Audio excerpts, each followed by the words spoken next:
नमस्कार, हर हर महादेव, जय भोलेनाथ। आपका स्वागत है आपके खुद के YouTube चैनल पर जिसका नाम है चाचा के फैक्ट्स। मैं नितिन हूँ, कहानियाँ सुनाता हूँ। ये वो कहानियाँ हैं जो आप मुझे भेजते हैं, कभी फैक्ट्स, कभी ईश्वर से जुड़े चमत्कार, कभी रोचक पौराणिक कथाएं और कभी तीसरी शक्ति के प्रकोप। अगर आप पहली बार आए तो ये आखिरी वाली लाइन आपको शायद समझ नहीं आई होगी। तीसरी शक्ति क्या होता है? मैं भूत प्रेत आत्माओं को तीसरी शक्ति कहता हूँ। वैसे कहानियों में आजकल मैं भी भूत प्रेत आत्मा ये सब शब्दों का इस्तेमाल करने लग गया हूँ, क्योंकि बहुत लोग नए हैं, वो कनेक्ट नहीं कर पाते हैं कि ये तीसरी शक्ति बार बार जो बोल रहा है इसका मतलब क्या हुआ। पहली शक्ति भगवान, दूसरी शक्ति इंसान और तीसरी शक्ति जो कि आज भी एक सवाल के साथ है, क्या भूत प्रेत आत्मा होते हैं? जिसने एक बार अनुभव कर लिया उससे पूछिए इस सवाल का जवाब, वो आपको विस्तार से बताएगा। हो सकता है कि मैं समझाने में असमर्थ हूँ, कि हाँ मैं सही से नहीं समझा पा रहा, लेकिन जिसने एक बार अनुभव कर लिया वो पूरी जिंदगी के लिए इस वाले चैप्टर को अपनी लाइफ से हटा नहीं सकता। अभी इंट्रो, फिर उसके बाद आकर कहानी शुरू करूंगा। कहीं मत जाइएगा, पूरी कहानी सुनिएगा। हर हर महादेव।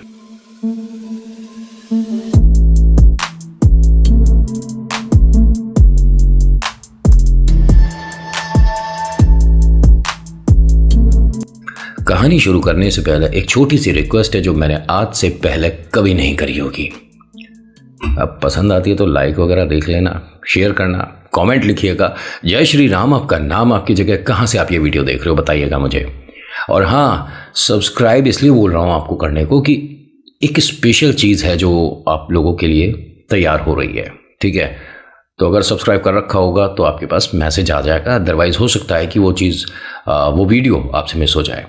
आज की कहानी कौन सी है, इससे पहला वाला भाग डिस्क्रिप्शन में है, अगर आपने नहीं सुना देखा हो तो देख लीजिएगा, तभी आप समझ पाओगे कि संदीप कितना अच्छा बच्चा है और ये राकेश कौन है, समझना ज़रूरी है। संदीप, थोड़ा सा मैं आइडिया दे देता हूँ, वो बच्चा है जो घर परिवार से, पैसे से बहुत मजबूत है, मिडिल क्लास से बहुत ऊपर हैं, मतलब रिच कहूँ, एक्सट्रीम रिच कहूँ, वो कहते हैं ना ज़बरदस्त पैसे वाले लोग, उस तरह का लड़का है। और राकेश एक साधारण सी मिडिल क्लास फैमिली का लड़का है जो कि नौकरी की तलाश करते करते थक गया था, जिसको उसके दोस्त ने अपनी ही फैक्ट्री में अपने पिता के कहने से अकाउंटेंट की नौकरी दिलवा दी। अभी तक कहानी आपको समझ आ गई? कहानी में अभी कुछ भूत प्रेत आत्मा वाला हुआ था नहीं, लेकिन मैंने कुछ चीज़ें आपको ज़रूर बताई थी जिसकी वजह से लोगों ने कहा कि नितिन, कहानी के बीच में आप ज़रूर बताया करो इस तरह के सिम्टम, इस तरह के उतारे, या घर में जो हम अपनी तरफ से कोई टोटका अगर करता है तो उससे कैसे बच सकते हैं।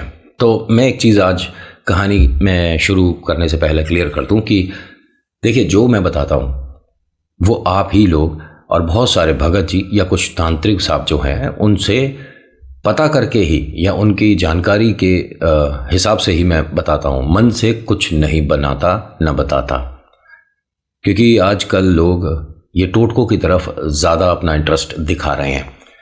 तो इनके उतारे, इनके छोटे मोटे उपाय आपको खुद ही कर लेने चाहिए, और हर 10-15 दिन में घर में ये कर दिया करो। इससे ना नेगेटिविटी नहीं रहेगी, पहली बात तो ये है। और एक सवाल था कि नितिन, किसी ने बताया कि मोर पंख घर में लगाने से टोटका हो जाता है, या ऐसे ही चलते फिरते रोड पर से नहीं खरीदना चाहिए, घर में बुरी बलाएं आती हैं। अरे कौन मूर्ख क्या बोलता है। संदीप अपने दोस्त को अपनी फैक्ट्री में जॉब दिलवाकर चला गया था। जब राकेश इस ऑफिस में पहले दिन था तो उसको यहाँ पर एक अजीब सी बात महसूस होने लगी, वो थी स्मेल, बदबू। और सिर्फ इसकी जो टेबल है उसके इर्द गिर्द आ रही थी, कभी इस तरफ से आ रही है, कभी इस तरफ से आ रही है। थोड़ा समझाऊंगा आपको। एग्जाम्पल के तौर पे आपके पास कोई इत्र की शीशी है, आपने इधर स्प्रे करा तो इधर हल्की सी स्मेल आएगी। जब वो शीशी इधर जाएगी या वो आदमी जिसने स्प्रे लगा रखा है वो इस तरफ जाएगा तो स्मेल इधर से आएगी। जब कोई नहीं दिख रहा हो और दुर्गंध ऐसे जगह बदल रही हो तो हाँ, ये भी होता है कि कोई नेगेटिव एनर्जी आपके इर्द गिर्द आ चुकी है, जो कि शायद मौका ढूंढ रही है आप पर हावी होने का। ये लड़का स्मेल चेक करता रहा पूरे कमरे में कि ये आ कहाँ से रही है, बदबू जो है, और वो बहुत अजीब और जिसे अच्छे से शब्दों में मैं नहीं बता सकता, लेकिन बहुत गंदी बदबू थी। किसी ने, जो कि इसके बराबर वाले ऑफिस में बैठते हैं भाई साहब, उन्होंने इशारा करके इसे बाहर बुलवाया था। वो बाहर आए तो कहते हैं कि भाई साहब आप ये वाला ऑफिस मत लो। राकेश ने कहा कि क्यों, क्या बात हो गई, ये ऑफिस बड़ा है, अच्छा है। कहते हैं कि पहले ये जो बड़ा सा ऑफिस है ये 2 भाग में था। एक में हमारे अकाउंटेंट बैठते थे, दूसरा जो भाग था वो हमारे मालिक साहब के बेटे का था। कह रहे अच्छा, संदीप का जी।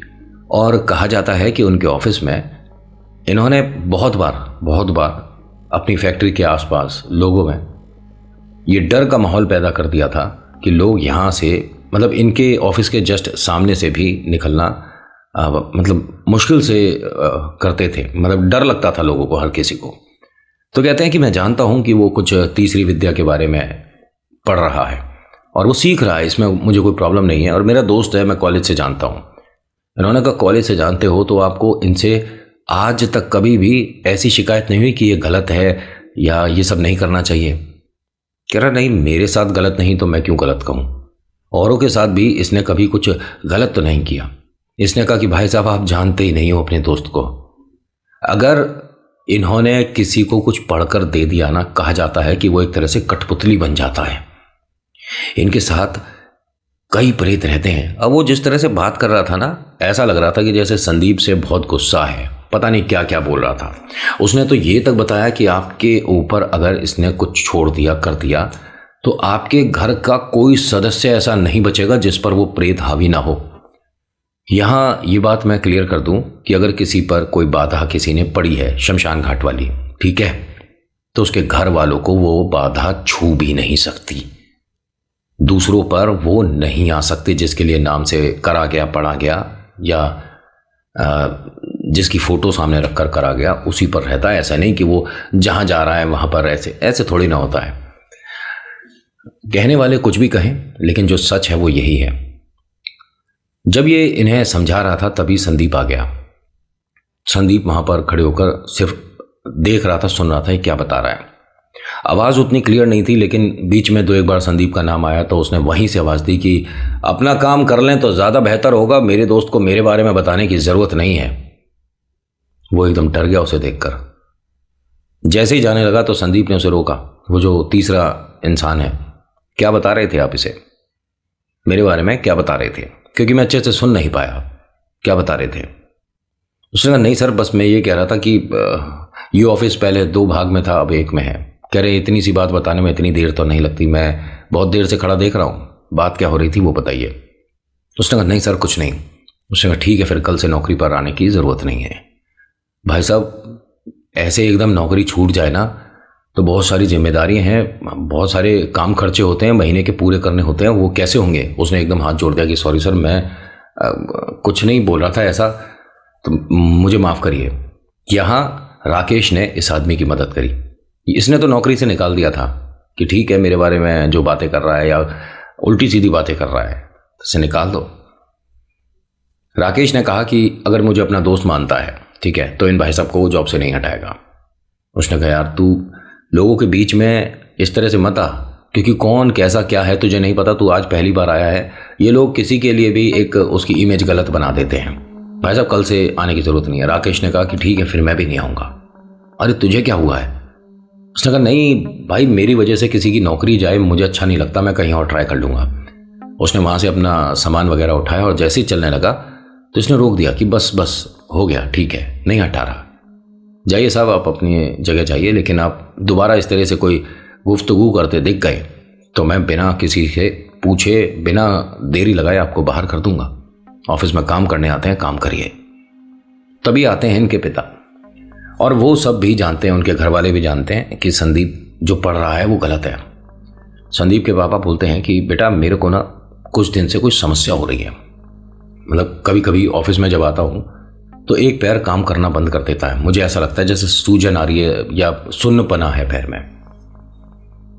हाँ तो किसी को अपॉइंटमेंट ले ले, कहीं दिखा लेते हैं। उन्होंने कहा कोई दिक्कत नहीं होगी। भाई साहब बोले ये संदीप की कोई दिक्कत नहीं होगी। जैसे ही वो अपने ऑफिस में जाने लगे तो राकेश ने बोला कि अरे अंकल को दिखा लेते हैं ना, सामने ही तो है अस्पताल, एक बार दिखा लाते हैं। तो उसने कहा कोई ज़रूरत नहीं है, कोई समस्या नहीं होगी, कभी कभी उठने बैठने में समस्या हो जाती है, उम्रदार है, आप ठीक हो जाओगे, कोई परेशानी नहीं है। जैसे ही वो अंदर की तरफ जा रहे थे तो राकेश को एक बात बड़ी अजीब लगी। उसने कुछ बड़बड़ाया, संदीप ने। बड़बड़ाने के बाद राकेश के ऑफिस में देखकर उसने इस तरह से इशारा करा जैसे हम किसी को कहते हैं ना, या तो राम राम कर रहे हैं या हम किसी को कह रहे हैं कि बैठ जाओ या कुछ भी, या किसी को कोई चीज़ की दोनों में से कौन सी अच्छी है, ये अच्छी है, कुछ इशारे से जो बताते हैं। इसने जैसे ही किया ना, ये राकेश की नज़र में आ गया। इसने पलटकर अपने ऑफिस में देखा तो कुछ भी नहीं था, कोई भी नहीं है। संदीप को देखकर बोलता है कि भाई एक मैं तुझसे कुछ बात कह सकता हूँ। उसने कहा बता। तू ये सब करना छोड़ दे। मैं क्या करना छोड़ दूँ भाई? ये जो तू विद्या पढ़ रहा है ना, इसे छोड़ दे। लोगों के मन में इससे डर है, भय है। तो कहता है कि मेरे बाप का पैर खराब मेरी वजह से नहीं हो रहा, इन लोगों के मन में डर मेरी वजह से नहीं है, मैंने कुछ नहीं करा है। तुझे नौकरी तेरी काबिलियत की वजह से मिली है या मैं कोई प्रेत से सिफारिश लगाकर पापा को बात मनवाई, क्या है? उसने कहा नहीं, मेरे को ऐसा कुछ नहीं है, लेकिन लोग ये सही नहीं मानते। तू सही मानता है? तू मेरा दोस्त है, मेरे लिए एक छोटा सा काम करेगा? हाँ बताना क्या करना है। चल अंदर ऑफिस में बैठकर बात करते हैं। उसके अंदर ऑफिस में लेकर गया तो उसने जेब से 3 कोई पत्ते निकाले। ध्यान से सुनिएगा ये वाली बात। 3 पत्ते थे और जैसे पेड़ के होते हैं, किसके बताऊं मैं आपको, या तो सफ़ेदे का मतलब यूकेलिप्टस का हो गया, नीम का हो गया, या कोई भी XYZ। 3 पत्ते थे अलग अलग तरह के। कहता है इन तीनों में से एक पत्ता चुन ले। मैं समझा नहीं। अब वो जो दूसरा आदमी है जो अभी ये कहकर गया था कि इनसे थोड़ा दूर रहो, वो देख रहा था। जैसे ही राकेश कोई सा पत्ता चुनने वाला था तो संदीप ने कहा कि ध्यान से, एक बात मैं तेरे को बता दूं कि इन तीनों पत्तों में तेरी किस्मत है। इसमें से जो पत्ता उठाएगा, आने वाला टाइम तेरे लिए वैसा ही होगा। एक बहुत अच्छा है और एक ठीक ठीक है, समस्याओं से बचा रहेगा। और तीसरा कि तुझे मेरे लिए एक काम करना होगा। और हाँ, मैं झूठ नहीं बोल रहा, इनमें से जो पत्ता पीछे से काला है, ब्लैक है, वो खराब है और तुझे मेरे लिए कुछ करना होगा। ऐसा नहीं कि मैं बाद में कह दूं कि ये ऐसा और वैसा है। उसने कहा लेकिन ये किस तरह का क्या खेल खेल रहा है भाई तू? कह रहा नहीं, अगर तू मुझे दोस्त मानता है तो एक काम, क्योंकि देखिए मैं ये किसी और के साथ नहीं कर सकता। ये इतना अच्छा समय मैं उसे ही दे सकता हूं जो मेरा दोस्त हो। मैं जिसे जानता नहीं वो मेरे लिए ये 3 पत्तों में से कोई सा पत्ता चुनेगा भी नहीं। उसने हंसकर कहा कि चल ऐसी बात है तो दिल बड़ा करता हूं और मैं ये पत्ता उठाता हूं। उसने एक पत्ता उठाया, वो नॉर्मल था, उसके पीछे कुछ भी ब्लैक वगैरह नहीं था। हंसकर कहता कि यार मुझे बहुत अच्छा लगा कि तूने ये वाला पत्ता चुना है, बहुत अच्छा। तो अब मुझे क्या करना होगा? कह रहा कुछ नहीं। मैंने कहा ना कि अगर पत्ता पीछे से ब्लैक होता तो मैं वो जो तुझसे कहता तुझे करना होता। ऐसे ही मजाक मजाक में इसने बाकी के दोनों पत्ते पलट कर देखे, उनमें से किसी के पीछे भी ब्लैक है ही नहीं। तो राकेश ने कहा अरे तूने तो कहा था कि संदीप इनमें से पीछे से एक पत्ता ब्लैक है। ये अब इसको नहीं समझ आया कि करके तो ये ठीक लाया था, लेकिन यहां पर ये हुआ क्यों नहीं। इसने तीनों पत्तों को अच्छे से उलट पुलट कर देखा और ये एकदम बेचैन हो गया कि मेरी विद्या एकदम मतलब यहां काम क्यों नहीं करी। मैं जो करके लाया हूं, जो पढ़कर लाया हूं, उस पत्ते पर पूरा पूरा जोर था, लेकिन यहां इसके सामने जो रखे हैं और इसने पत्ते पलटे हैं तो इसके पीछे ब्लैक क्यों नहीं रहा। इसे कहते हैं आशीर्वाद। बड़े जो बोलते हैं ना, जुग जुग जियो, अच्छा खाओ, अच्छा कमाओ, बहुत सारे आशीर्वाद। और बड़े बुजुर्गों में ना पता है एक गलती बताऊं इनकी, जो हमारे बड़े होते हैं, हमारे पापा, ताऊ तो खैर क्या ही होंगे, लेकिन चाचा और दादाजी, नाना जी, है ना, लेकिन इनके बस आपने पैर छू दिए इतने सारा आशीर्वाद दे देते हैं। मम्मा के पैर छू दो इतना सारा आशीर्वाद दे देते हैं। इनके आशीर्वाद में इतनी जान है कि प्रेत भी जगह ढूंढता है घर से बाहर निकलने की। आप ना जय श्री राम नहीं बोल पाते, या अपने ईश्वर का नाम नहीं ले पाते, या आप प्रेयर नहीं कर पाते, घर से निकलने से पहले अपने मम्मी पापा के पैर छू लो। कोई से भूत प्रेत की औकात नहीं कि तुम्हारे इर्द गिर्द मंडरा जाए। आपको भगवान का नाम लेने की जरूरत ही नहीं है। भगवान से बढ़कर होते हैं माता पिता, ठीक है? उनके आपने पैर छुए, उन्होंने आशीर्वाद दिया, तो किसी की प्रेत की औकात नहीं कि आपको टच कर दे। जय श्री राम। बाकी अगर आप भक्ति भी करते हैं तो फिर तो मतलब कमाल ही होता चला जाएगा। और जब भी आप ईश्वर की पूजा करें तो अपने माता पिता के लिए एक अच्छा समय, अच्छा स्वास्थ्य ज़रूर मांगें, क्योंकि बच्चों की दुआ, बच्चों की ख्वाहिश, उम्मीद ईश्वर बहुत जल्दी पूरी करते हैं। ट्राई करके देखना, पता पड़ जाएगा। और मेरी बातें अगर आपको यहाँ कैसी बातें कर रहा है, कौन से ज़माने में है, ऐसा वैसा, तो डिसलाइक का बटन भी यहीं लगवा रखा है। इट्स अप टू यू, जो करना चाहते हैं।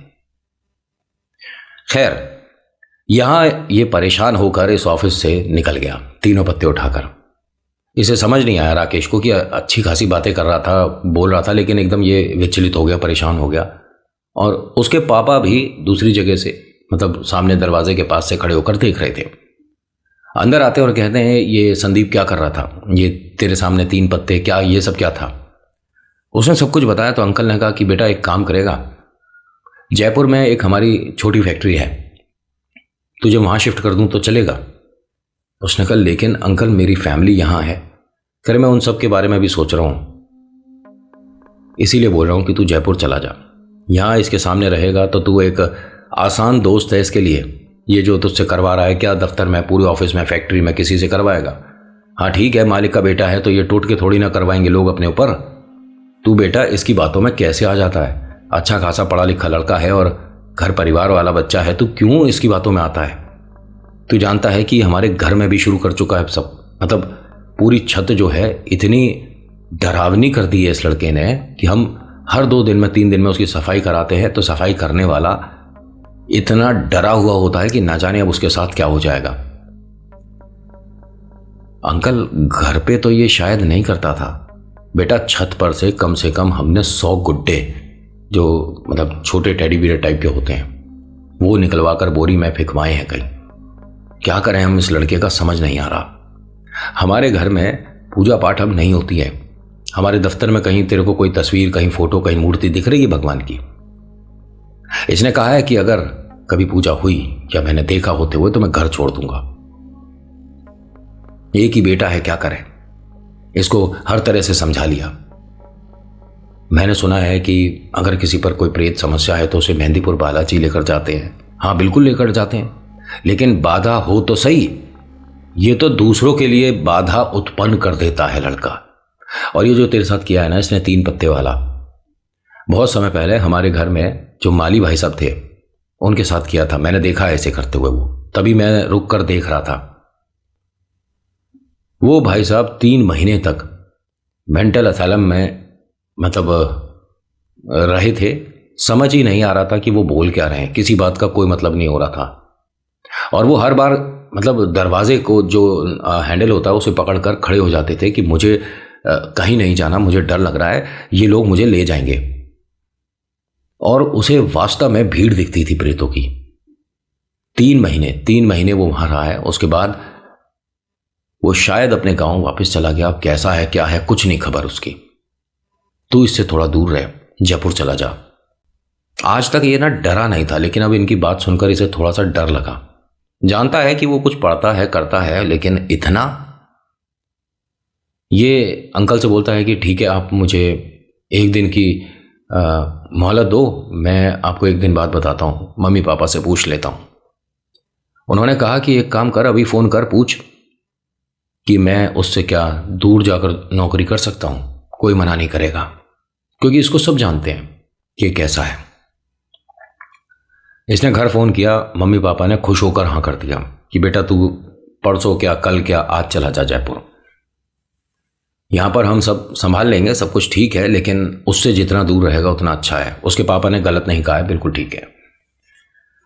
वो लड़का जा चुका है, उसे कुछ नहीं पता है, लेकिन उसे अपना दोस्त अब अच्छा नहीं लग रहा था, क्योंकि ये जो करके लाया, जो पढ़ कर लाया, उसके सामने वो काम क्यों नहीं करा। बुरा तो लगेगा, हम कोई जादू दिखाने आए हैं, टोपी में से कबूतर निकलेगा, लेकिन नहीं निकला। तो हमारा जादू काम क्यों नहीं करा? हमें बुरा तो लगेगा, और जिससे हमने ये जादू वाली टोपी खरीदी है उससे सवाल भी करेंगे, इसने वही किया। उसे अच्छा नहीं लग रहा, उसने जाकर अपनी सारी विद्या लगानी शुरू कर दी। इस लड़के को बेचैनी आधे पौने घंटे बाद से होनी शुरू। इसके पापा, मतलब ध्यान से सुनिएगा, संदीप के पापा जानते थे कि वो जिस मन से गया है, जिस तरीके से खुंदक में गया है, किरस कर गया है, तो इस बच्चे के लिए ठीक नहीं है।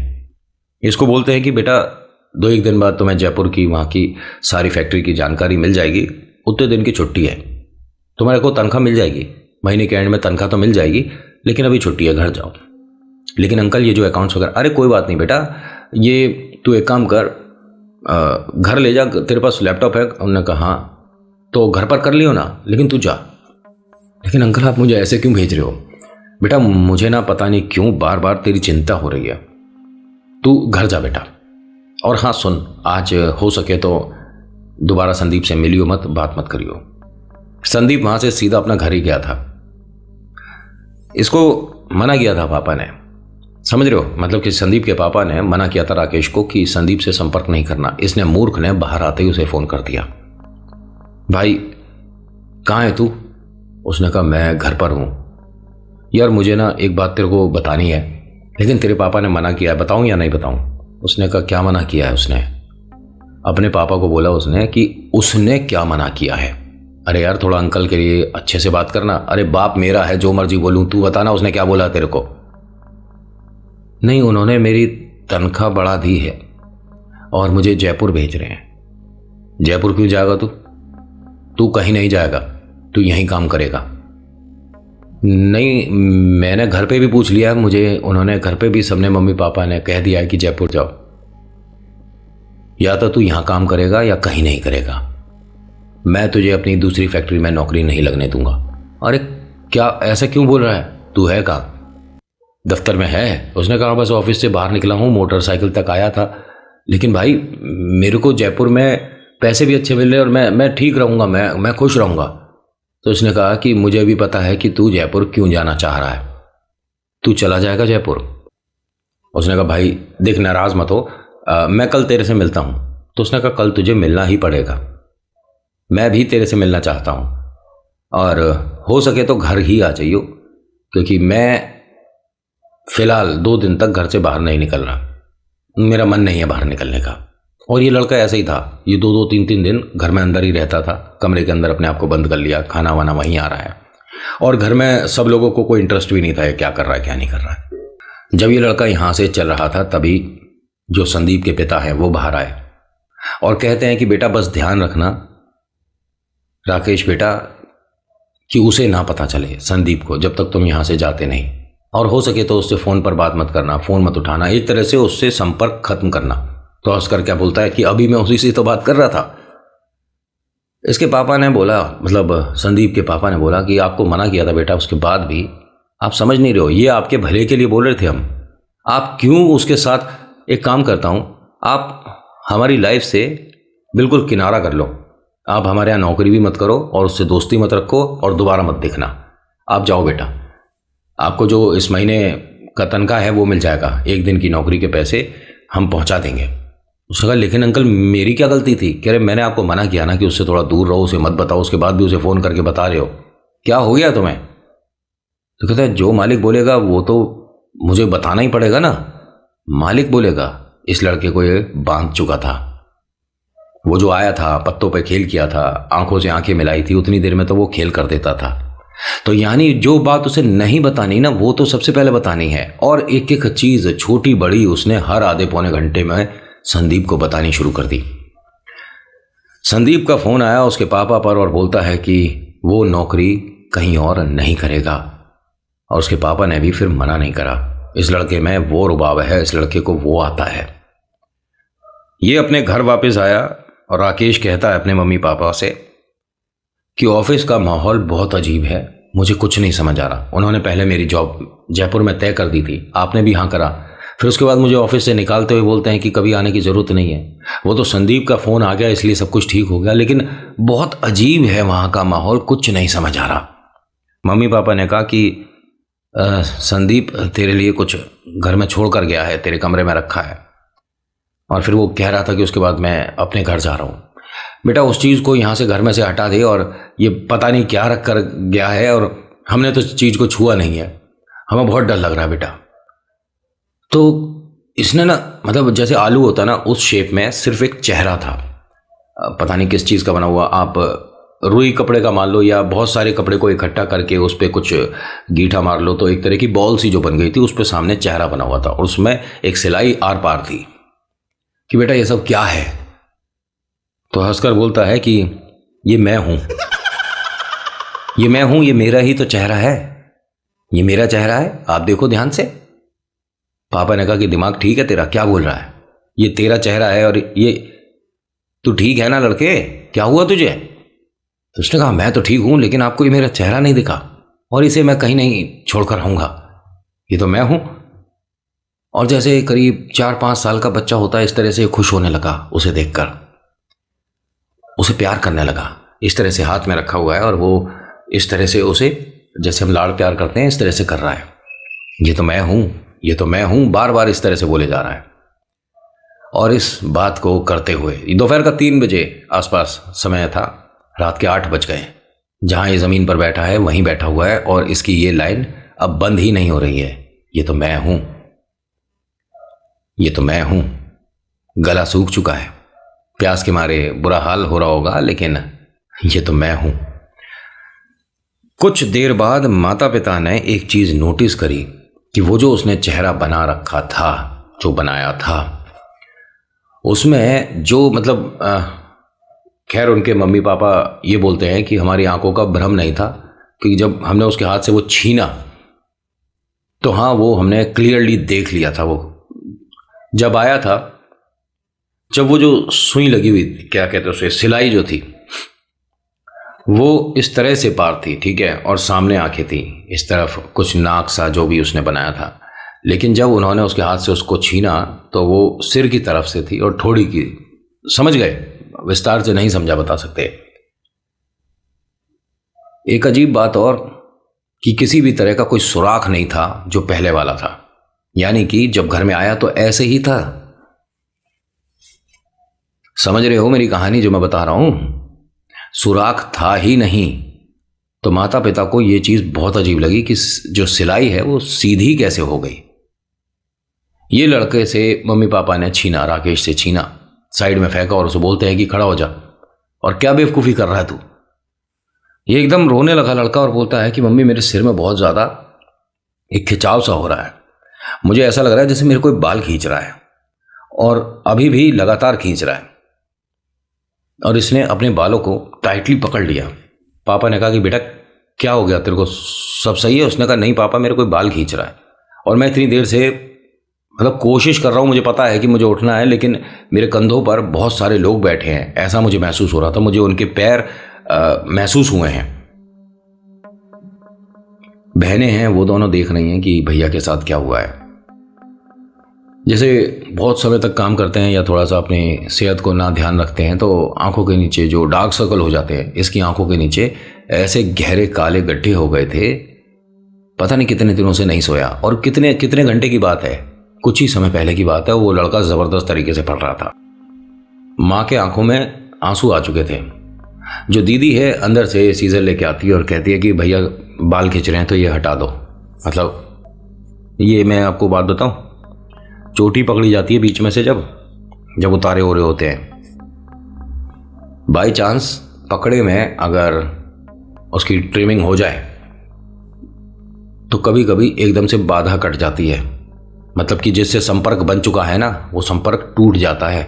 सबसे तेज होता है ये काम। और हाँ, बाल से, नाम से, उसकी महक से, उसके इस्तेमाल कपड़े से बहुत भयानक टोटके होते हैं। कोई अगर सवाल करना चाहे कि क्या बाल से ऐसे टोटका हो जाता है, हाँ हो जाता है, करने वाले तो कर देते हैं। और ये कोई छोटा मोटा नहीं होता। अगर दिए में रख के शमशान घाट में उसको 3 तिल चढ़ा दिए ना, ये चीजें ना डिस्कस करी जाए तो बेहतर है। 3 तिल वाला पता है, तिल और तेल और 3 अमावस्या, नहीं बता रहे, चलो छोड़ो इस वाली बात को। होता क्या है कि जैसे ही बहना ने ये काम किया कि इसने इस तरह से अपने बाल पकड़ रखे थे कि मेरे बाल खींचे जा रहा है, कोई बहुत ज़बरदस्त तरीके से खींच रहा है, और वास्तव में उसके हाथ को अगर ढीला कर दो तो लग रहा था कि जैसे किसी ने बाल पकड़ रखे हैं, इसके लड़के के बाल खींच रहे हैं इस तरह से, एकदम सीधे सीधे लंबे बाल थे थोड़े से, तो वो ऐसा लग रहा था जैसे किसी ने सही में पकड़ रखा है। जो छोटी वाली बहना है, मजली बिटिया जो थी, वो आई और उसने एकदम से ट्रिमिंग कर दी थोड़ी सी कि भैया भैया भैया के बाल नहीं खींचेगा कोई। ये क्या था क्या नहीं था पता नहीं, लेकिन वो लड़का एकदम नॉर्मल हुआ और अपनी बहन को देखकर उसके पैर छूकर कहता है कि मैया आपने बचा लिया। कहते हैं कि मैंने, ध्यान से सुनिएगा, ये लड़का बोलता है कि मैंने यहाँ अपनी बहन देखी ही नहीं, मुझे माँ दुर्गा दिखी है। और ये देवी के पुजारी हैं सभी लोग, ठीक है, देवी को बहुत मानते हैं इनके घर में। और कहता है कि मेरे को पीछे घर में सब लोग जो खड़े हैं दिखे ही नहीं थे। मम्मी पापा कहते हैं कि इसने मतलब पहली बार ऐसा किया है कि अपनी बहन के पैर छू रहा है। वो भी पीछे हट गई थी कि भैया क्या कर रहे हो, तो उसने कहा मेरे को वास्तव में जब इसने बोला ना कि क्या कर रहे हो, तब मुझे अपनी बहना दिखी है, लेकिन उससे पहले मुझे दुर्गा मैया दिखी है। कहते हैं कि उनका जो मतलब एक विकराल रूप था, करीब 12-13 फीट ऊंची लग रही थी मुझे। और कहता है कि मुझे घर में और कोई दिखा ही नहीं। इस लड़के के पास 5 मिनट बाद उस संदीप का फोन आया, क्योंकि न जाने उसे कैसे पता चला कि इसने क्या किया यहां पर, जो कि मैं वो जो पढ़ रहा हूं वो रुक गया। इसके पापा ने फोन उठाया, स्पीकर ऑन करा, बोलते हैं कि हाँ बेटा बताइए, और राकेश को इशारा कर दिया कि बिल्कुल चुप रहेगा। हाँ वो राकेश से बात कराना जरा। बेटा राकेश तो सो गया है। अरे वहीं बैठा होगा सामने, क्यों झूठ बोल रहा है? कोई नहीं सोया, बता ना। राकेश के पापा ने कहा कि नहीं बेटा वो सही में सो गया है, आया था कह रहा था कि मैं थक रहा हूं और इसी वजह से वो सो गया है, जल्दी सो गया है। उठेगा तो मैं बताऊंगा कि तुम्हारा फोन आया था। या तो उसे उठा या मैं अभी आ रहा हूं। बेटा ऐसे नहीं उठा सकते, तो मैं अभी आ जाऊं? तो दीदी ने क्या बोला, जो मजली बहना है, कि बाल छोड़ दिए उसने, यही पूछ रहा होगा तू। और दोबारा अगर घर पर फोन करा या मेरे भाई से मिलने की कोशिश करी तो अब हम तुम्हारे साथ भी बहुत बुरा करेंगे। वो हंसने लगा। तो हंसते हंसते क्या बोलता है कि अरे तू बालक है, तू कुछ नहीं कर पाएगी, तू मुझे डरा रही है। इस गुड़िया ने उसका ना जाने क्या नाम लिया, ये सभी के सामने है, और ध्यान से सुनिएगा। अगर मैया की सवारी है ना, फिर ध्यान से देखना सामने वाले को कि क्या हो रहा है। मैं ये भी कह सकता हूं कि हो सकता है कि काली ने अपना प्रभाव कोई छोड़ा था, मैया काली ने कोई प्रभाव छोड़ा था इस लड़की पर। ना उसने संदीप बोला, ना उसने वो नाम बोला जैसे घर पे उसे सैंडी बोल देते थे, इसने कुछ और ही बोला। जो मजली बिटिया है स्पीकर पे, तू ही है ना, उसने कोई नाम बोला और फिर कहा कि तू ही है ना, कटोरे में बंद करके ले जाऊंगी तुझे। दोबारा अगर कभी इस लड़के के आसपास आया। उस लड़के ने तुरंत फोन काट दिया। और आपको एक अजीब बात बताऊं, तब से आज की डेट में, मतलब इतना वर्ष बीता, इतना समय बीता, सॉरी, वो कभी इसके सामने नहीं आया, इर्द गिर्द नहीं आया। इसे भी नहीं पता कि वो कहाँ है, क्या कर रहा है, क्या नहीं कर रहा है, पता नहीं। बिल्कुल संपर्क खत्म हो चुका है। नौकरी भी कहीं और कर रहे हैं, लेकिन ना तो उनके पापा ने फोन करके पूछा, ना ये गया पूछने की और कैसे हैं सब लोग, कुछ नहीं, बिल्कुल संपर्क खत्म। ये कहीं भी नहीं गए थे, कोई मंदिर भी नहीं गए, किसी मौलवी साहब के नहीं, किसी भगत जी के पास, ना कहीं नहीं। जो बहना है ये, इसने कभी सीखी ही नहीं विद्या, इस पर कैसे आई मैया पता नहीं, और उसके बाद से कभी नहीं है। वो गुड़िया खुद कहती है कि मुझे समझ ही नहीं आया कि उस वक्त मुझे क्या हुआ था। जीभ भारी हो गई थी, सिर इतना भारी हो गया था, मतलब हाथ नहीं उठ रहे थे इस गुड़िया के। कह रही थी कि मुझे समझ नहीं। और देखिए, मैं नहीं कहूँगा कि जो इस तरह से सिर हिला रहे होते हैं कि भैया मैया आई है, वो बात कितनी, मैं कुछ नहीं, मैं जितना जानता हूँ उतना बताता हूँ। इन गुड़िया ने ये कहा कि मेरे को उसके बाद कभी ऐसा दोबारा महसूस नहीं हुआ नितिन भैया। मैंने क्यों बाल वो इस तरह से हटाए थे, वो जो बाल हमने ट्रिम करे थे वो कहाँ गए नहीं पता, घर में साफ सफाई हुई, झाड़ू हुआ, बाद में जब कहीं कोई बाल नहीं थे, सीजर में कोई बाल नहीं लग रहे थे, नीचे कुछ बाल नहीं थे, सिर में कोई बाल नहीं थे, वो गए कहाँ कुछ नहीं पता। और ये भी एक सवाल है कि वो ऐसा कैसे हुआ। यानी वो लड़का हल्का नहीं पढ़ता था, वो बहुत ज़बरदस्त पढ़ना जानता था। लेकिन भैया कितना भी प्रेत हो, कैसा भी टोटका हो, कैसा भी तांत्रिक हो, भगवानों के तो पैर के नीचे ही रहेंगे। तो आज की कहानी में इतना ही। आज की कहानी कैसी लगी बताइएगा ज़रूर। अच्छी लगी तो लाइक शेयर सब्सक्राइब करिएगा। कमेंट में लिखिएगा जय वीर बालाजी महाराज, जय माँ भवानी, जय माँ काली। आपका नाम आपकी जगह। So thank you so much for watching. मेरा नाम नितिन है। मुलाकात करूंगा आपसे अगली वीडियो में। हर हर महादेव, जय भोलेनाथ। धन्यवाद।